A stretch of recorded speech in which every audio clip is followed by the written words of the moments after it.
કે સંતોનો એ સ્વભાવ છે કે કોઈ બીજા એની બુરાઈ કરે, એનું ખરાબ કહે, તો પણ એ હંમેશા એની ભલાઈ જ કરશે. શિવજી માતા પાર્વતીને કહે છે, ઉમા સંત કઈ કહી બળાઈ, મંદ કરત જો કરી ભલાઈ. કોઈ પણ સાધુ એનું કોઈ ગમે એટલું ખરાબ કરવાનો પ્રયાસ કરે, છતાં એ હંમેશા સામેવાળાનો હિત વિચાર કરે. કોઈ દી એવું ન વિચાર કરે કે આનું ખરાબ થઈ જાય. અને એટલા માટે દોષ કોઈને આપવો નહીં, આ મનુષ્યતા છે. આપણે જો વાસ્તવિક મનુષ્ય બનવું છે, કોઈને દુઃખ આપવું નહીં, એટલે કોઈ આપણને દુઃખ આપે નહીં. અને પ્રારબ્ધમાં છે તો એને ભોગવવું જ રહ્યું. કોઈ માણા ખરાબ નથી, કોઈ વ્યવસ્થા ખરાબ નથી. ખરાબ આપણો સમય હોય, આપણું કર્મ હોય, ત્યારે બધું વિપરીત થાય.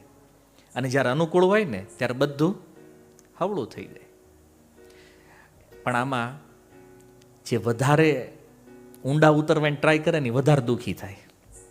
આવેલું દલદલ જેવું છે. કાદવમાં એકવાર દલદલમાં કોઈ ફસાય ને, જેટલું બહાર નીકળવાની ટ્રાય કરે ને એટલો વધારે અંદર જતો જાય. જીવનમાં સમસ્યા ગમે ત્યારે આવે, કેવલ ભગવાનનું શરણ લેવું જોઈએ, ભજન કરવું જોઈએ. કુંતી મહારાણી કહે છે, ભગવાન કૃષ્ણે કીધું ને તમે એક વરદાન માગો મારી પાસે, તો કુંતી મહારાણી શું માગ્યું છે ખબર? દુઃખ આપો. એવું ન ભૂતો ન ભવિષ્યથી વરદાન છે. કોઈ દી કોઈને ભગવાન પ્રસન્ન થઈ જાય ને એમ કે દુઃખ આપો, એમ આણે માગ્યું છે દુઃખ. શું કામ? દુઃખ માગવાનું કારણ માત્ર એક જ છે કે પ્રભુ, કુંતી મહારાણી કહે છે, પ્રભુ જ્યારે જ્યારે અમારા જીવનમાં દુઃખ આવ્યું ને ત્યારે અમને તમારું દર્શન થયું છે. અને હવે મારો પુત્ર યુધિષ્ઠિર રાજા બન્યો, અમારા જીવનમાં સુખ આવ્યું, તો અમને છોડીને તમે દ્વારકા જાઓ છો. તો તમારા દર્શન વગરનું યદિ સુખ જીવનમાં આવે તો એ સુખ એ કંઈ કામનું નથી. તો ઓલું દુઃખ જ બરાબર હતું, એ આપો. જો જીવનમાં જ્યારે જ્યારે વિપત્તિ વધે, તમને એમ લાગે સમસ્યાઓ બહુ છે, દુઃખ બહુ છે, ક્યાંય રસ્તો ઉચતો નથી, કેવલ ભગવાનના ભજનમાં લાગી જાઓ, ભગવાનને શરણાગત થઈ જાઓ કે પ્રભુ આ સમસ્યા મારા જીવનમાં આવી છે, આ હું તમને સોંપી દઉં છું. આમાંથી તમે બહાર કાઢો તોય ભલે જે રિઝલ્ટ લાવો એ અમને મંજૂર છે, પણ સમસ્યા આજથી તમારી, હું શાંતિથી હોઈ જાઉં છું. ભગવાન ઉપર મૂકી જવો એકવાર, ભગવાન એનું રિઝલ્ટ હંમેશા પોઝિટિવ જ આપે છે. અને માની લો નેગેટિવ આવ્યું તે, તો એ સ્વીકારવા તૈયાર રહેવું જોઈએ. પછી એવું નહીં આપણે તો આટલું બધું ભજન કરવી, આટલી માળા કરવી, તો આપણે કેમ આમ થાય? હવે નરસિંહ મહેતા મોટા ભગત છે કોઈ ગુજરાતમાં? એનો છોકરો જ મરી ગયો, લ્યો. એવી કમ્પ્લેન કરે ભગવાનને કે ભગવાન આખા ગામના મૂકીને આપણે ત્યાંથી વિચારણીય છે કે નહીં? સૌથી મોટા ભક્ત છે. તો જો ભક્તિની એક અવસ્થા અલગ છે, ભગવાનની શરણાગતિ એક અલગ વિષય છે. એટલે શરણાગતિ ભગવાનમાં હોય ને તો રિઝલ્ટ કોઈ પણ સ્વીકાર કરવા તૈયાર રહેવું પડે. પુત્ર મર્યો, પત્ની મરી, છતાં નરસિંહ મહેતાએ કમ્પ્લેન ન કરી ભગવાનને કે પ્રભુ આટલું ભજન કર્યું તો મારો જ પરિવાર ઉપાડી લીધો. શું કહે છે મહેતા નરસિંહ? ભલું થયું ભાંગી જંજાળ, હેતે ભજશું શ્રી ગોપાળ. ભગવાનમાંથી વિશ્વાસ 1% ઓછો નથી. જો મહાભારત, એને જે પાંડવો માટે ભગવાને એટલા ષડયંત્રો કરીને મહાભારત યુદ્ધ જીતાવી દીધું, એને એ જ દ્રૌપદીના 5 પુત્રોની હત્યા થઈ ગઈ. યુદ્ધ પૂરું થયું તરત. છતાં દ્રૌપદી એ પ્રશ્ન નથી કર્યો, પ્રભુ આમ કેમ? અમે આખું જીવન તમને સમર્પિત રહ્યા, તમારી સેવા કરી, અને તો અમારા જ પુત્રો. કોઈ પ્રશ્ન નથી જવો. આ શાસ્ત્ર કથાઓ છે. કથા મતલબ કોઈ વાર્તા નથી, કોઈ સ્ટોરી નથી. આ સિદ્ધાંત છે કે ભગવાનને શરણાગત થાવી, ભજન કરવી, તો જીવન કેવું હોવું જોઈએ. આપણે તો અહીં થોડી ઘણી માળા કરતા થયા હોય ને ત્યાં કમ્પ્લેન ચાલુ થઈ જાય કે યાર માળા ફેરવવાનું ચાલુ કર્યું ને ત્યારથી જ ધંધો ડાઉન થઈ ગયો છે. ભાઈ તારો નથી, આખું માર્કેટ ડાઉન છે ભાઈ. પણ ફોકસ ન્યા જાય કે તો આપણે ભજન કરવા માંડ્યા. એટલે જો ભજનથી આજ સુધી કોઈ જીવનું ક્યારેય અહિત થયું નથી અને કોઈ દી થાય નહીં. એટલા માટે જે મનુષ્ય જીવન આપણને પ્રાપ્ત થયું છે, આનું લક્ષ્ય છે ભજન. કારણ કે મૃત્યુ નિશ્ચિત છે. આજ નહીં તો કાલે.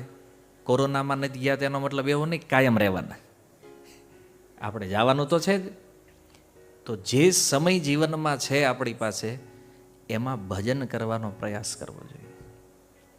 અને કળિયુગની અંદર શ્રીમદ ભાગવતમ એવું કહે છે કે ભજન એટલે કેવલ ભગવાનનું નામ સંકીર્તન છે.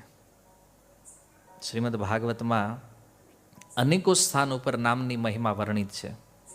એવું છે, નામ સંકીર્તનમ યસ્ય સર્વ પાપ પ્રણાશનમ.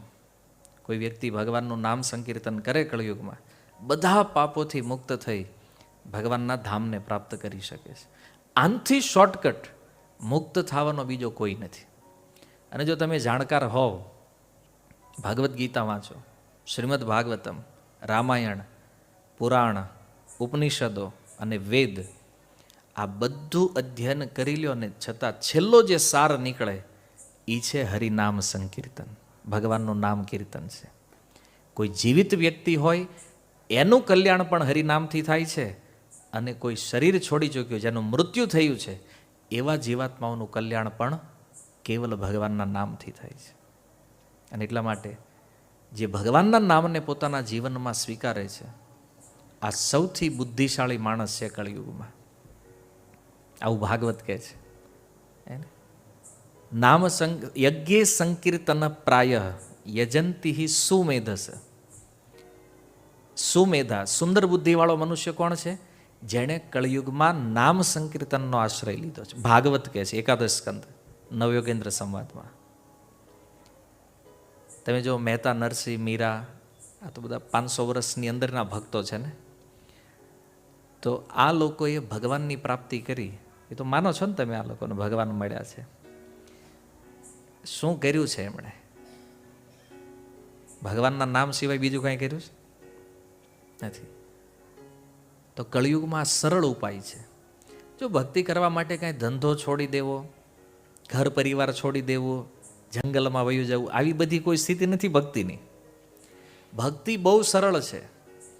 પરિવાર સાથે રહ્યો, વ્યવહાર કરો, પરિવારના પાલન માટે બિઝનેસ કરો, જીવનમાંથી થોડોક સમય કાઢી સત્સંગ કરો અને ભગવાનનું નામ જપો. બસ આ 2 વસ્તુ આવી ગઈ એટલે તમે ભક્ત છો.